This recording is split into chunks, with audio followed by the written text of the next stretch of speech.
سچی محبت کیا ہوتی ہے باولے؟ سچی محبت ہاں محبت کیسی ہو رہی ہے؟ اب میں نے تو شادیاں تک سنا تھا فیس بک اور واٹس ایپ پر چلنے دو بہت اچھے جا بالکل سے ہوتا ہی نہیں نکاح ایسا. اسلام کو مذاق بنایا ہم لوگ. اللہ ہی رحم کرے. اچھا پیار کیسا ہو رہا ہے؟ محبت کیسی ہوتی ہے؟ لڑکی کو لڑکے کی اسٹائل سے محبت ہوتی ہے. بھائی کو ایسا گھما ایسا کیا پارنا ایسی چابی گھماتا ہے دیکھ رہے آپ. اس کی پینٹ دیکھ کر جینس سے دیکھ کر اس کا ٹی شرٹ دیکھ کر اس کے شوز دیکھ کر. اور لڑکے کو کیسی محبت ہوتی ہے؟ لڑکی کے وہ جو 3 کلو کا جو میک اپ کیا ہوا رہتا ہے نا. اچھا تیری سچی محبت کالی پیلی سے کیوں نہیں ہوتی؟ گوری سے ہی ہوتی, ٹکڑا دیکھ کر ہی ہوتی. اور جب شادی ہو جاتی ہے سوئی اتفاق بولیے مطلب ایک برا اتفاق. جب شادی ہو جاتی ہے دونوں پریشان. کیوں پریشان معلوم؟ لڑکی کو پتا چلتا ہے کہ یہ لڑکا جتنی بھی اسٹائل کرتا تھا سب ادھار کی ہے. بائک دوسرے کی تھی, جینس کی پینٹ دوسرے کی تھی, گھڑی دوسرے کی تھی, ٹی شرٹ دوسرے کا تھا. ہاں تو سارا اس کا عشق محبت سارا کیا ہو جاتا ہے؟ ختم ہو جاتا ہے سب. یہ تو لکھا تھا, پیٹرول کے لیے پیسے نہیں تھے اس کے پاس, وہ بھی دوستوں سے بھیک مانگ کر. اب اس کو بھی پتا چلتا ہے اتنی جو خوبصورت نظر آتی تھی یہ 1000 روپے کا میک اپ تھا. سمجھ میں بات دوسری طرف چلے. میں یہ آپ کو بتانا چاہ رہا ہوں لو ایک گندی چیز ہے. اسلام میں اس کا کوئی تصور ارے بولے بھائی اسلام نے پسند ہی نہیں کیا. نکاح ہے ہمارے یہاں پر, نکاح ہے. لو کیا ہے بھائی یہ؟ وَلَا تَقْرَبُوا الزِّنَا إِنَّهُ كَانَ فَاحِشًا وَسَاءَ سَبِيلًا. اس کے قریب بھی مت جاؤ. میں تو لفظ استعمال نہیں کر رہا ہوں, قرآن نے کر دیا, آپ سمجھ رہے ہو. جو ہم لوگ اردو میں استعمال کرتے ہیں وہ عربی لفظ ہے. بہت سارے ایسے عربی لفظ ہیں جو ہم لوگ استعمال کرتے ہیں اردو میں ہم کو پتہ نہیں. تو اللہ تو کہہ رہے اس کے قریب بھی مت جاؤ. تو لو کو جہاد سے کیسے ملا دیا؟ یہ جہاد تو بہت مقدس لفظ ہے میرے بھائی. ایک گندی چیز کو یعنی ایسا ہو گیا, نہیں مثال بھی نہیں دیتا ہوں سمجھ. تو آپ کو شاید پتا نہ ہو یو پی کے اندر جو سی ایم ہے یوگی, اس نے 10 سال کی سزا مقرر کی ہے لو جہاد. ان لوگ کے تصور کے حساب سے کیا ہے کہ مسلمان لڑکا ہندو بہن کو, ہماری ہندو بیٹی کو بہکائے اور ورغلائے, اس کے بعد شادی کرے اور زبردستی اس سے اسلام قبول کروائے. یہ ان کے تصور کے اندر ہے. اب اصل میں مسئلہ کیا ہے؟ بہت زیادہ پریشانیاں ہمارے ملک کے اندر ہوئی اور بہت سارے حادثے ہوئے. تو اب کوئی سوال نہ کرے تو ذہن کو, دل و دماغ کو کسی ایک چیز کی طرف بھٹکا دیا جاتا ہے. سمجھ رہے ہیں؟ اور مسلمانوں کو تکلیف بھی دینا ہوتا ہے, دونوں چیزیں ہوتی ہیں. لیکن میں تو صرف یہ کہوں گا کہ بھئی ذہن کو بھٹکایا جاتا ہے. اور ساری چیزوں کے اوپر رہتے ہو تو آپ بھی تھوڑا اشاروں کو سمجھیے, میں سارا کھل کے نہیں بول سکتا. تو اس کے اندر اگر ہمارا ہندو بیٹا ہے اور مسلمان لڑکے تو باقاعدہ ان کی سیکورٹی کی جا رہی ہے, ان کی حفاظت کی جاتی ہے, فائنینشیل ہیلپ کی جاتی ہے, باقاعدہ ان کا مالی تعاون کیا جاتا ہے. سمجھ رہے ہیں؟ تو اب یہ تو چل رہا ہے سارا کے سارا معاملہ. اچھا مسلمان لڑکا ہے, ہندو ہماری بچی سے شادی کر, جو بالکل غلط ہے. اس نے غلط کیا. مسلمان لڑکیوں کی کمی ہے کیا اللہ کے بندو؟ یہ کیا ان کے ماں باپ اور یہ لڑکے, مسلمان لڑکے, مسلم غریب بچیاں بیچاری سسک کر خود خوشیاں کر رہی ہے, خود پھانسیاں لگا رہی ہے, اور یہ ہندو بہنوں کے ساتھ کس طریقے سے بدتمیزی کر رہے, سمجھ بھی نہیں آ رہی. یہ لو, یہ محبت, یہ سب دل کے چوچلے اور خواہش ہے, دوسرا کچھ نہیں. سچی محبت کچھ نہیں ہوتی. اسلام میں اس کا کوئی تصور نہیں ہے. دوسری چیز سے نہیں. اب اسلام کی طرف آئیے, قرآن کیا کہہ رہا ہے؟ وَلَا تَنكِحُوا الْمُشْرِكَاتِ حَتَّى يُؤْمِنَّ. ہندو بیٹی کے ساتھ آپ کا نکاح نہیں ہوگا جب تک کہ وہ مومنہ نہ ہو جائے, اسلام میں داخل نہ ہو جائے. تو کون سے حساب سے نکاح ہو رہا ہے بھائی تمہارا؟ اگر اس نے بظاہر اسلام قبول بھی کر لیا تو محبت کے اندر، جوش کے اندر، باقی دل سے تو اسلام قبول کرنے کی 3 شرطیں: اقرار باللسان، تصدیق بالجنان، عمل بالارکان. زبان سے بھی اقرار، دل سے بھی یقین ہو، اور اعضاء و جوارح سے، جسم سے وہ نماز بھی پڑھے، وہ قرآن بھی پڑھے، وہ ذکر بھی کرے، وہ تلاوت بھی کرے. 3 شرطیں ایمان کے لیے اسلام کی. وہ تو بس محبت کے رو کے اندر.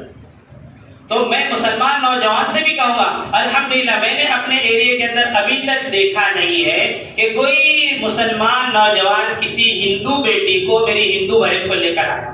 الحمدللہ اللہ کا احسان ہے. اور مسلمان بچی کے تعلق سے بھی ایسا نہیں دیکھا گیا. ہمارے ایریے کی میں بات کر رہا ہوں کہ کسی ہندو بیٹے کو یا ہندو بھائی کو اس نے جو ہے اپنا شوہر بنایا. یہ اللہ کا احسان ہے. تو ہمیں اس چیز کی خبر رکھنا ہے اور ہمارے نوجوانوں کو سمجھانا بھی ہے. ان کی ماں باپ کی ذمہ داری بھی ہے، دوستوں کی بھی ذمہ داری ہے کہ اس طریقے سے بالکل نہ کریں. یہ بالکل جائز نہیں ہے. اور اسلام کے اندر لو کا، اچھا یہ میں جو بتا رہا تھا آپ کو، لو ایک الگ چیز ہے اور جہاد تو بہت مقدس چیز کا نام. میں اس کی تفصیل کروں گا انشاءاللہ اس جمعہ کے اندر، جتنا بھی جہاں تک ہو جائے. اس مضمون کو مکمل کرنے کی انشاءاللہ کوشش کرتا ہوں، سمیٹتا ہوں. تو لو تو سب کو پتہ ہے، پیار، محبت، عشق، کسی کا نام لو ہے نا بھائی، کیا اور کوئی بلا کا نام ہے؟ سب کو پتہ ہے نا. اسی کو کہتے ہیں لو. یہ تو انگلش ورڈ ہے. محبت، عشق، جو گندگی ہے، جیسے میں نے آپ کو بتایا، آنکھوں سے اشارے کرنا، پھر دل کے اندر جذبات کا پیدا ہونا، پھر چوری چھپے ملنا. کہاں سے ہے بھائی؟ اسلام میں تو اس کی اجازت ہی نہیں ہے. قرآن پوتر ہے، اللہ پاک ہے، اللہ کا کلام پاک ہے، جناب محمد رسول اللہ صلی اللہ علیہ وسلم پاک ہے، ہمارا اسلام، ہمارا مذہب بھی پاک ہے. ایسی گندی چیزوں کی ہمارا مذہب اجازت نہیں. یہ ہندو بھائیوں کو بھی سمجھنا چاہیے. جو نوجوان کر لیتے ہیں اور نادانی میں کرتے ہیں، انہیں اسلام کا کوئی پتہ نہیں ہے. اور جس کا خمیازہ، جس کے اس ایک کے گناہ کی سزا سارے مسلمانوں کو بھگتنا پڑتی ہے. ایسا نادانی والا کام. تو یہ ہے لو. تو جو کچھ چل رہا ہے آج کل میں نے وہ آپ کو بتایا. اور جتنے بھی معاون ہوں گے اس کے، جتنے بھی مسلمان اگر لڑکا ہے اور ہندو میری اگر بیٹی بہن ہے، اس کے ساتھ اس طریقے سے اس نے نکاح کیا تو نکاح تو ہوتا ہی نہیں. کورٹ وغیرہ سے آپ کر لو، دنیاوی حساب سے ہو جائے گا، لیکن اسلامی حساب سے کسی عالم مفتی سے پوچھو گے، اگر وہ اسلام نہیں لائے تو آپ کا نکاح نہیں ہے. وَأَوْلَادُهَا حَرَامٌ حَرَامٌ حَرَامٌ. تو اس کے لیے فتویٰ یہ ہوگا جو بھی اولاد ہوگی وہ حرام ہوگی، حرام ہوگی، وہ جائز نہیں ہے. جائز. تو خود کو بھی بچنا ہے، اپنے نوجوانوں کو بھی بتانا ہے، اور ہندو بھائیوں کو بھی آپ بتائیں کہ یہ جو کچھ مسلمان اس طریقے سے کرتے ہیں وہ نادان ہے، جاہل ہے، انہیں اسلام کا کوئی پتہ نہیں. جس طریقے سے مسلمان بچی کی حفاظت ہمارے ذمہ ہے، اسی طریقے سے اسلام یہ کہہ رہا ہے کہ ہندو کوئی اگر لڑکی ہے وہ بھی ہماری بہن اور بیٹی ہے، وہ بھی ہماری بہن. ایک غیر ایمان والی، ایک کافرہ لڑکی آقا مدینہ جناب محمد رسول اللہ صلی اللہ علیہ وسلم کے پاس جنگ کے اندر لائی گئی. وہ قید کے اندر تھی اور اس کے جسم کے اوپر دوپٹہ نہیں تھا. میرے نبی جناب محمد رسول اللہ صلی اللہ علیہ وسلم نے اپنی چادر مبارک اتاری اور ایک صحابی کو دیا اور کہا کہ اس بچی کو اڑا دو، اس کے جسم پر دوپٹہ نہیں ہے. تو صحابی نے کہا یا رسول اللہ صلی اللہ علیہ وسلم، یہ مسلمان بچی نہیں ہے، ایک کافرہ بچی ہے. تو میرے نبی نے فرمایا چاہے مسلمان ہو چاہے کافرہ ہو، یہ تو میری ہی امتی ہے، میری ہی بچی ہے. یہ تصور ہے اسلام کا. ہمارے ہندو بھائی جو ہے مس انڈرسٹینڈنگ میں ہے، وہ غلط فہمی کا شکار ہے. جو لوگ ملک کے اندر اختلاف کرنا چاہتے ہیں اور اپنی روٹی سیکنا چاہتے ہیں اور ہندو مسلموں کو لڑانا چاہتے ہیں، وہ اس طریقے کی باتیں کرتے ہیں. ہمارے اسلام کے اندر، قرآن کے اندر، آقا مدینہ جناب محمد رسول اللہ صلی اللہ علیہ وسلم کی زندگی کے اندر لو جہاد کا کوئی نام و نشان ہے ہی نہیں. لو جیسی گندی چیز ہے نہیں. نکاح ہے، آپ نکاح کرو، ایک سے نکاح کر سکتے ہو، دو سے نکاح، اگر کیپیسٹی ہے تو آپ انصاف کر سکتے ہو۔ اللہ نے آپ کو مال دیا ہے، اس کا مطلب یہ نہیں کہ کوئی جوان خوبصورت ہی لڑکی سے آپ کریں، آپ بیوہ سے کریں، آپ غریب بچی سے کریں۔ کئی غریب بچیاں سسک کر آنسو بہا بہا کر کئی زندگی کی عمر کی بہاریں نکل چکی ہے، وہ زبان سے کچھ نہیں کہتے، اور ان کے ماں باپ بھی دل ہی دل کے اندر سسک، یعنی ایک رات 100 رات کے برابر ان کا گزرتی ہے جب بچی کی عمر 25 سال اور 26 سال ہو جاتی ہے۔ جہاد کی اگر میں تفصیل کرنے جاؤں تو کم سے کم مجھے اور 2 جمعہ چاہیے، لیکن میں مولوی ہوں، تھوڑے نئے خیالات کا مارکیٹ میں جو چلتا ہے اس سے میں آپ کو آگاہ کرنا چاہتا ہوں۔ بھائی نماز روزہ تو ہونا ہی ہے، وہ تو کرنا ہی ہے آپ کو، اس سے کے بغیر تو کوئی چارہ نہیں ہے۔ شاید اسی لیے لوگ تھوڑا جلدی آ جاتے ہیں کہ مولوی صاحب سے کچھ سیکھنے ملے گا۔ قرآن حدیث کی روشنی کے اندر جو چل رہا ہے آج کے اعتبار سے، اصل تو مومن وہی ہے، اصل عالم وہی ہے جو آج کے حالات کے اعتبار سے قرآن حدیث کی روشنی کے اندر انسانیت کی رہنمائی اور رہبری کرے۔ تو لو سب کو بتائیں گندی چیز کا نام ہے جہاد، بہت ہی پاکیزہ لفظ ہے، کہاں سے کہاں فٹ کر دیا۔ جہاد سب سے بڑا جہاد کیا ہے؟ سب سے بڑا جہاد ہے اپنے نفس سے مقابلہ کرنا، یہ سب سے بڑا جہاد۔ ایک جہاد وہ ہے جو اللہ کے نبی جناب محمد رسول اللہ صلی اللہ علیہ وسلم نے صحابہ کرام کے ساتھ کی، تو بہت اعلیٰ درجہ ہے، اس کا بھی جذبہ ہونا چاہیے، وہ سیکھنے کی چیز ہے۔ گھوڑ سواری سیکھیں آپ، دوسری چیزیں سیکھیں آپ، کہہ نہیں سکتا، آپ سمجھ جائیں۔ گھوڑ سواری یہ کیا کرکٹ کے اندر، چلو ٹھیک ہے وہ بھی ٹھیک ہی چیز ہے، اس کے اندر تھوڑی ورزش ہو جاتی ہے، لیکن سیکھنے کی چیز گھوڑ سواری وغیرہ ہے۔ آپ کراٹے سیکھیں، آپ باکسنگ سیکھیں، مضبوط بنائیں اپنے آپ کو، اپنے آپ کو۔ ہمارے نوجوان گٹکا کھا کھا کھا، سگریٹ پی پی پی پی، تمباکو کھا کھا ساری باڈی کا ستیہ ناش کر دیا، یہ جہاد کے لائق ہے، یہ جہاد کے قابل۔ یہ خود کی حفاظت نہیں کر سکتا، دوسری ماں بہنیں کی عزت کی حفاظت کیا کھا کرے گا؟ Smoking is dangerous for your health لکھا ہوا ہے باقاعدہ، اس کے بارے جاہل پڑھ رہا ہے اور اس کے بعد بھی ایسی اسٹائل سے نکالتا ہے۔ ایک نمبر کا جاہل نادان، ناک سے بھی نکال رہا ہے، منہ سے نکال رہا ہے، کان سے نکال رہا ہے۔ ارے نادان، پیسے دے کر تو بیماری کو خرید رہا ہے، پیسے دے کر تو کینسر کو خرید رہا ہے، پیسے دے کر تو اپنے جسم کی بربادی خرید رہا ہے۔ جہاد تو بہت مقدس اور بہت پاکیزہ، والذین جاہدوا فینا لنہدینہم سبلنا وان اللہ لمع المحسنین۔ وہ جہاد ہوا میرے آقا جناب محمد رسول اللہ صلی اللہ علیہ وسلم کے دور کے اندر۔ حضرت خالد ابن ولید رضی اللہ عنہ بس ایسے ہی چلے گئے خیر خبر لینے کے لیے۔ 10 صحابہ کرام، خالد ابن ولید رضی اللہ عنہ کو ملا کر یہ 10 صحابہ کرام تھے، اور یہ اسلام کی جان تھے۔ ان کی جان کو کچھ ہو جانا اسلام کا بہت بڑا نقصان، کیونکہ بڑے صحابہ تھے، بڑے صحابہ کرام۔ تو اسی خیر خیریت دینے کی دشمنوں کے لیے 10,000 کے لشکر نے، دشمنوں کے لشکر نے گھیر، 10,000 کے لشکر، اور یہ کتنے ہیں؟ 10۔ خالد ابن ولید تو خالد ابن ولید ہے نا، سیف اللہ، اللہ کی تلوار کا لقب انہیں ملا ہے، سیف اللہ۔ جہاد کیا میں بتا رہا ہوں آپ کو، مجاہد کیسا ہوتا ہے بتا رہا ہوں میں آپ اس کی تفصیل کر رہا ہوں۔ تو یہ سیف اللہ تھی، اللہ کی تلوار تھے، اللہ کی تلوار۔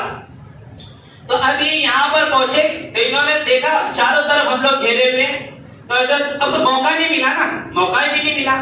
اب آپ اچانک کہیں پر چلے گئے، لڑائی ہو جائے اور اچانک آپ جو ہے 8-10 ہزاروں حملہ کر دیں آپ پر، تو دماغ کام نہیں کرتا، مائنڈ بلینک ہو جاتا ہے۔ تو حضرت خالد رضی اللہ عنہ فرماتے ہیں کہ اب مجھے لگا کہ ہمارے یہاں سے جنازے ہی اٹھنے والے ہیں، اب تو یہاں سے ہماری میت ہی اٹھنے والی ہے۔ لیکن میرے پیارو، جب اللہ ساتھ ہوتا ہے تو میرا رب پھر شکست کو فتح میں تبدیل کرتا ہے۔ جب اللہ ساتھ ہوتا ہے تو دور دور تک امید کی کرن نظر نہ آئے تب بھی کامیابی مقدر ہوتی ہے۔ جب رب ساتھ ہوتا ہے تو کشتی منزل مقصود تک پہنچتی ہے۔ جب رب ساتھ ہوتا ہے تو کامیابی اور کامیابی مقدر ہوتی ہے۔ رب ساتھ تھا۔ اور جب رب ساتھ نہ ہو تو پھر کوئی نہیں ہے جو تمہارے مقدر کو ہلا کرے.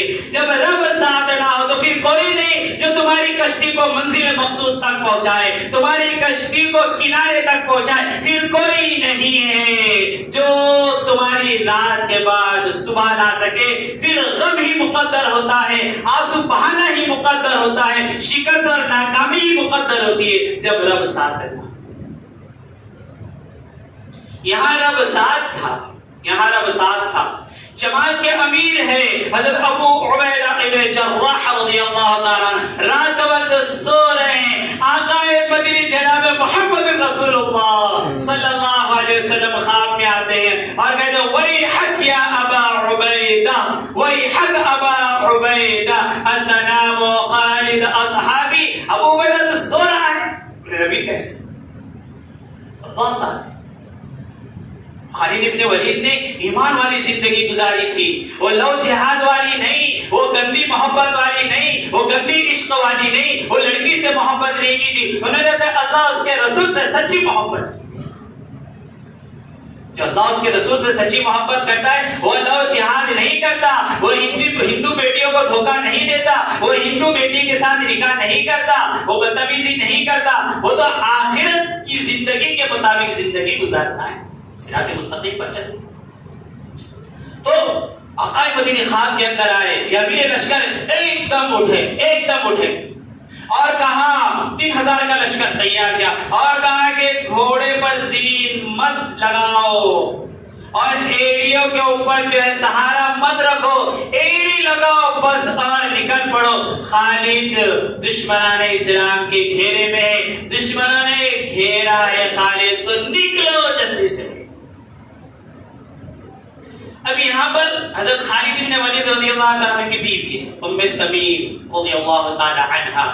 دیکھا اللہ کی طرف سے اللہ ساتھ ہے نا, ٹوپی تو خالد کی یہاں پر ہے, وہ ٹوپی تھی اللہ کے نبی صلی اللہ علیہ وسلم کے سامنے کی جو بات ہے, جو حجۃ الوداع جب آپ صلی اللہ علیہ وسلم نے حج فرمایا ہے تو آپ نے بال منڈوائے جب حج کے بعد, تو آگے کے بعد ابو طلحہ رضی اللہ تعالیٰ عنہ کو دیے. باقی کی جو بات ہے سارے صحابہ کرام نے اگر تقسیم کیے تو خالد بن ولید رضی اللہ تعالیٰ عنہ نے ابو طلحہ رضی اللہ تعالیٰ عنہ سے منت سماجت کر کر بال لے لیے اور پھر اس کو اپنی ٹوپی میں سیا, اور پھر خود ہوتا تھا وہ جنگ کا جو ہے لباس ہوتا تھا اور وہ ٹوپی پہن لیتے تھے. اور پھر خالد بن ولید کہتے تھے کہ ہزاروں کا لاکھوں کا لشکر ہو, اس ٹوپی کی برکت ہے خالد ہزاروں لاکھوں کے لشکر کو گاجر مولی کی طرح کاٹ دیتا ہے. سیف اللہ ثم صلی اللہ سیفا من سیوفہ. ہوتا کہتے ہیں میرے نبی نے فرمایا ہاں اب اللہ نے اپنی تلوار میں سے ایک تلوار کو نکالا ہے. تفسیر کروں گا آئندہ جمعہ انشاءاللہ. 3 صحابہ جب شہید ہوئے اور جب خالد نے تلوار لہرائی ہے آسمان پر اور ہواؤں کے ساتھ جیسے بجلی کڑکتی ہے, تو پھر میرے نبی نے کہا 700 میل کی دوری پہ فاصلے پر بیٹھے ہوئے موتا کہتے ہیں میرے نبی کہے ثم صلی اللہ سیفا من سیوفہ. اور یہاں پر صرف صحابہ 3000, وہاں 1 لاکھ کا لشکر تھا. میرے نبی نے کہا کہ ہاں اب اللہ نے اپنی تلواروں میں سے ایک تلوار کو باہر کیا ہے. پھر 1 لاکھ بھاگے میدان چھوڑ کر. تو یہاں پر یہ ٹوپی رکھی ہوئی تھی, اب یہ دوڑی ہے گھوڑے کے اوپر, اب یہ دوڑے جا رہی. حضرت ابو عبیدہ بن جراح رضی اللہ تعالی عنہ امیر ہے, کہا کہ یہ کون ہے, آواز تو کون ہے, تیز رفتاری کے ساتھ ہواؤں کے ساتھ باتیں کرتے ہوئے جا رہی, یہ کون ہے. تو آواز دی, وہ گھوڑا نہیں رکا. پھر اس کے بعد کہا کہ امیر تمہیں کہتے رک جاؤ. پھر وہ گھوڑا رکا, کہا کہ من انت, حل انت, کون ہے آپ. تو ایک عورت کی جسمانی آواز, میں ام تمیم ہوں, خالد کی بیوی ہوں. کہا کہ کہاں کی طرف نکلی ہو, کہا کہ یہ ٹوپی بھول گئے. کہا کہ ٹھیک ہے جاؤ, ہم تمہارے پیچھے ہی آ رہے ہیں. اب جیسے یہ اس لشکر کے اندر داخل ہوئی ہے ام تمیم رضی اللہ تعالی عنہا, اس لشکر کی, یہ تو یہ چند لمحوں کے اندر سارا کام ہو رہا ہے, میں تو آپ کو تفصیل سے بتا رہا ہوں, بہت اسپیڈلی یہ کام ہوا ہے. یہ جیسے داخل ہوئی, یہ تو سہمے ہوئے ڈرے ہوئے تھے, اور خالد بن ولید رضی اللہ تعالی کی یہ دل کے اندر ایک انسانی فطرت ہے, آپ تو بہادر تھے لیکن ایک انسانی فطرت ہوتی ہے, ایک نیچر ہوتا ہے. کہا کہ اب تو یہاں سے جنازے ہی اٹھنا ہے, 10,000 کے مقابلے میں کیا، اور وہ تیاری سے نہیں آئے تھے، کوئی مقابلے کرنے کی تیاری، وہ صرف دیکھنے کے لیے آئے تھے کہ دشمنوں پر کیا ہے۔ ابھی جیسے داخل ہوئے ام تمیم رضی اللہ تعالیٰ عنہ، جیسے ہوا کے اندر اپنی تلوار کو لہرائے، بجلی کی کڑک کی طرح، کسی دشمن کی ہمت نہیں ہے کہ قریب آ سکے، ایک بجلی کی طرح اندر داخل ہوئی۔ خالد بن ولید رضی اللہ عنہ کے ایک صحابی نے کہا، ارے یہ کون ہے جو شجاعت کی ایک نئی داستان لکھ رہا ہے، کون ہے جو طاقت و قوت کی ایک نئی داستان۔ ہاں میرے پیارو، جب اللہ ساتھ ہوتا ہے، اللہ کی مدد ساتھ ہوتی ہے، تو عورتیں بھی شجاعت کی داستانیں لکھتی ہے، عورتیں بھی طاقت و قوت کی داستانیں لکھتی ہے، عورتیں بھی بہادری کی داستانیں لکھتی ہے۔ اور جب رب ساتھ نہ ہو، اللہ ساتھ نہ ہو، تو شیر دل اور بہادر سرما بھی بزدل گیدڑ کی طرح میدان چھوڑ کر بھاگتے ہیں۔ حضرت خالد بن ولید رضی اللہ تعالیٰ نے دیکھا، من انت، کون ہے، کون اتیت اللہ ورسولہ، آج تجھے اللہ اس کے رسول کو راضی کر دیا، ہمارے کلیجے کو ٹھنڈک پہنچا دی۔ ہل انت، تو ہے کون؟ اپنا نقاب اٹھایا، او خود اٹھایا اور کہا کہ خالد میں تیری بیوی ام تمیم ہوں، یہ لے جو ٹوپی چھوڑ کر آیا تھا، یہ لے، یہ تیری ٹوپی پکڑ۔ اور اس وقت سے یہ باتیں ہو رہی ہیں، اتنی دیر کے اندر ابو عبیدہ بن جراح رضی اللہ تعالیٰ کا لشکر بھی آ گیا، دشمنوں کو قتل کیا، یہاں تک کہ دشمن اپنے دوستوں کی ساتھی کے لاش بھی نہ اٹھا سکے، انہوں نے بھاگنے کے اندر ہی خیریت سمجھی۔ یہ ہوتی ہے اللہ کی مدد، اور یہ ہے جہاد، یہ ہے جہاد۔ ہاں ہم کہتے ہیں یہ معاملہ ہو گیا اور حکومت کی طرف سے یہ ہو گیا، اور جو امریکہ نے کہا تو نے بھی تو کچھ کیا ہے نا، تو نے بھی تو کچھ کیا، تو نے جو ماں کو ماں کی گالی دی ہے، اس کے ساتھ جو بدسلوکی کی ہے، اس سے بھی زمین کے اوپر سوراخ آیا ہے، تو نے جو باپ کا گریبان شاق کیا ہے، اس کی کالر پکڑی اور اسے تماچا مارا، اس سے بھی قیامت ٹوٹی ہے، تو نے جو اپنی بہن کا حق مانا ہے، جس چھاتی کا دودھ تو نے پیا، اسی چھاتی کا دودھ تیری بہن نے بھی پیا، جس نطفے سے تو پیدا ہوا اسی نطفے سے تیری بہن پیدا ہوئی، لیکن تو نے اس کا حق مانا، وہ سسکتی رہی، چیختی رہی، چلاتی رہی، تو کہنے لگا کون دیتا ہے بہن کا حق، کون میرا کیا بگاڑے گا۔ لیکن میرے عزیزو، یہ اس تیری حرکت سے بھی اس ملک کا نصیب ٹوٹا ہے اور ڈوبا ہے۔ تو میں نے بھی تو کچھ کیا ہے نا، سارا الزام دوسروں پر، حکومت پر، حاکموں پر، دشمنوں پر، دوستوں پر، امریکہ پر اور انگلینڈ پر۔ تو نے کیا کیا ہے؟ تیرا اگر معاملہ درست ہو جائے تو یہ آسمانی بلائیں ہیں، آسمان پر اور زمین پر، ساری دنیا پر جو حکومت کرنے والا ہے، اس سارے نظام کو تبدیل کر دے گا۔ ان اللہ لا یغیر ما بقوم حتی یغیروا ما بانفسہم۔ تو اپنے آپ کو بدل، اپنے کردار کو بدل، اپنے اخلاق کو بدل، اپنے اعمال کو بدل، دنیا کا نظام خود بخود بدل جائے گا۔ ساری دنیا کا نظام اللہ نے ایمان والے کے لیے چلا۔ یہ ہے تھوڑا سا خلاصہ لو جہاد کا۔ تو میرے نوجوانوں، آپ سمجھ جائیں، لو کا جہاد سے کوئی تعلق نہیں ہے۔ جہاد بہت ہی مقدس لفظ ہے، جہاد بہت ہی پاکیزہ لفظ ہے۔ آپ کے جو ہندو دوست ہیں، کالج کے جو اسٹوڈنٹس ہیں، آپ کا جو فرینڈ سرکل ہے، آپ ان کا بھی ذہن صاف کریں۔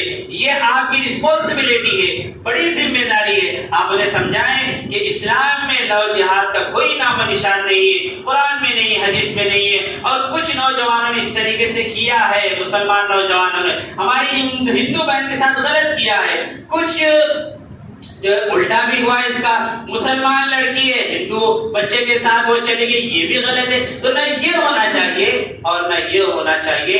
اللہ رب العالمین ہمارے ملک کے اندر امن امان کو قائم فرمائے۔ اسلام کو صرف مسلمانوں کو ہی نہیں بلکہ سارے انسانوں کو، ہندو، عیسائی، برہمن، جتنے بھی مذہب والے ہیں، سب کو اللہ اسلام کو سمجھنے کی توفیق نصیب فرمائے۔ جو غلط فہمیاں اللہ اسے دور فرمائے۔